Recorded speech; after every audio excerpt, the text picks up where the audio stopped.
Okay, now we're doing a video of the Old World Desert House, which is what I wanted to be the bigger of the two desert houses when I was here, because there are more species in the Old World, especially in South Africa, but there's a New World emphasis in NYBG. So they put in some potted bird of paradises, which are not arid land plants whatsoever. They grow along rivers in South Africa. They put in its nice encephalotus. This is a male, I believe, from that dead cone over there. Become male, female, nautolensis. You can prop them from these side things here, and they're quite valuable plants.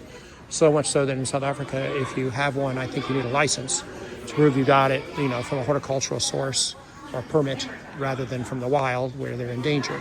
There's another male, I think, there. I mean, the female cones are bigger, and they would make seeds if pollinated from male cones. There's aloes, that's one from northeastern Africa. There's another cycad. This is a female cone here, actually. It's nice to see this. Encephalotus arenaria from southeastern South Africa. And those slits open up, and there's like a gluey something that would draw the pollen in if it were pollinated by a compatible species or member of its own species. Probably anything else in the general would pollinate it. And we have, they put plants here, but they mixed up Old and New World. That Echeveria is obviously not Old World. The aloes and gasterias are. Here's an aloe coming into bloom. This is actually, let's see, you are Globuligema. Yeah, that's a pretty species. A lot of the aloes bloom in winter, which is a nice thing about them. So you get more color in the Old World Desert House than the New World because of all the winter blooming aloes that come from Africa. Many bloom in summer too. And they've grown big. They've also removed some things. There was a large aloe benezii, and aloe has been split into other genera, I must say.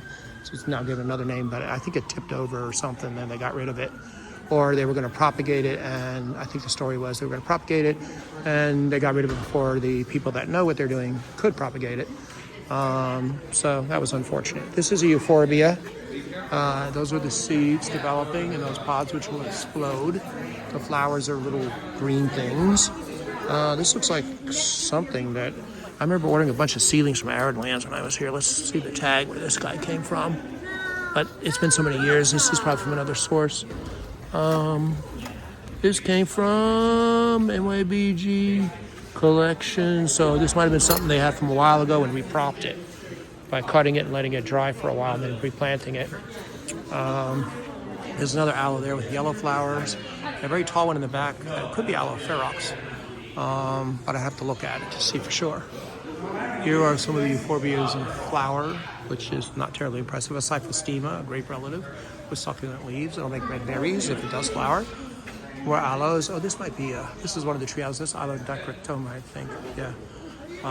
Quiver tree, the quiver bulb from South Africa. This is a thing from really dry areas. We were very near its habitat at one point, although I traveled to the Cape, but we didn't quite get to go where they were growing. And they have this like whitish bark. It's not as white here under our conditions. And the branches can even drop off if the plant is desperate to conserve water. It can self-prune, and there's a whole video with what's his name, the guy from the BBC, doing a whole video on this thing that I show my students routinely. This is Aloe parvibracteata. And there's this is Portulacaria, which is actually a common bush in parts of the Karoo of South Africa. There's another giant aloe about to bloom there. I know we had a bunch from Madagascar, from Africa, and I collected some too as well. But things have changed a lot over the years. Euphorbia millii, which has now been hybridized to make all kinds of things. They're grown even in tropical areas. Well, this is probably aloe. This is Cinquetana, yeah. It comes in orange and yellow. This is the yellow form. We had an orange one and a yellow one, and they would cross and make seed. I remember that. The small aloes like this Chikunda has really grown into a massive clump by now. It's been used. Cotyledon tomentosa. Cotyledon is a genus that's full of species in South Africa, and there's variants among the species. And this weird-looking thing with the leaves is probably Aludia montacanaceae. Dideraceae is a strange family, somewhat aligned to Cactaceae from Madagascar. There's Acropodium there, a big one. It always had the leaf problem. I don't know what that is. It has white flowers, I believe, when it blooms. There were other packies in here, but oh yeah, this is a Pachypodium here. This is Sonderzia. This is South African one. This is one really big.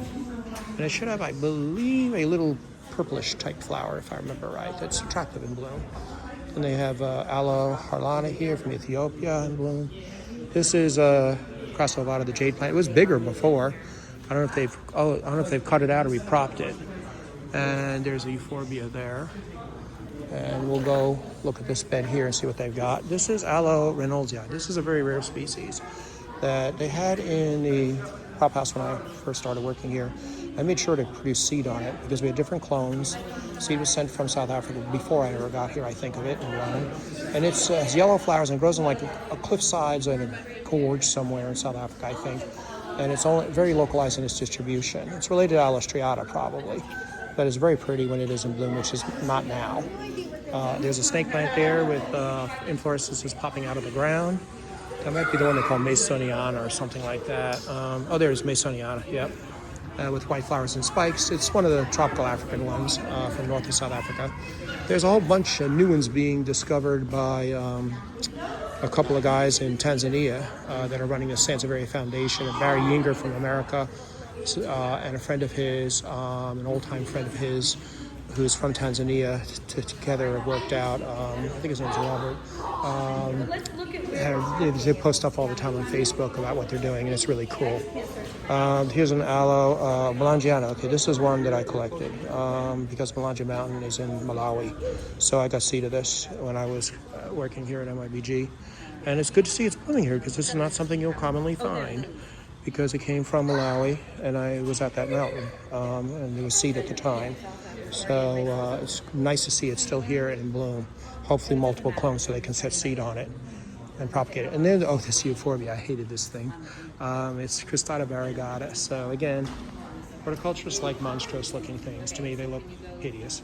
I can see the sculpturalness of it, but yeah, I much prefer the real thing. And it was always a beast to grow. Not hard, but spiny and heavy. And it's still here after all these years. May it grow well. And then the yellow aloe, I don't know if that's one from the old conservatory. There was a nice yellow one we kept that we could not get the ID on. They're saying it's Thrastii, which is possible. That's one of the single stem larger aloes from South Africa. And here's a euphorbia that's clambering around. This was probably a seedling from arid lands, probably back in the day. And we have other things happening here too. There's another pachypodium stone. It has a bloom. It's a white flower here. Let me step in here carefully without getting stabbed to death and point out the pretty little flower there. And there's these here. This is Aloe volksii from South Africa with its reddish flowers, cycads. And the Uncarina is still here, and it's grown massive over the years. And yeah, it's grown really big, and it's full of. Will be full of flowers in summer. And this other aloe here is, what is it's not labeled. Pictoflora, that's a rare one that was in the collection when I got here. Hopefully they're pollinated that for seed. It's pretty rare. And that does it for the old world desert house.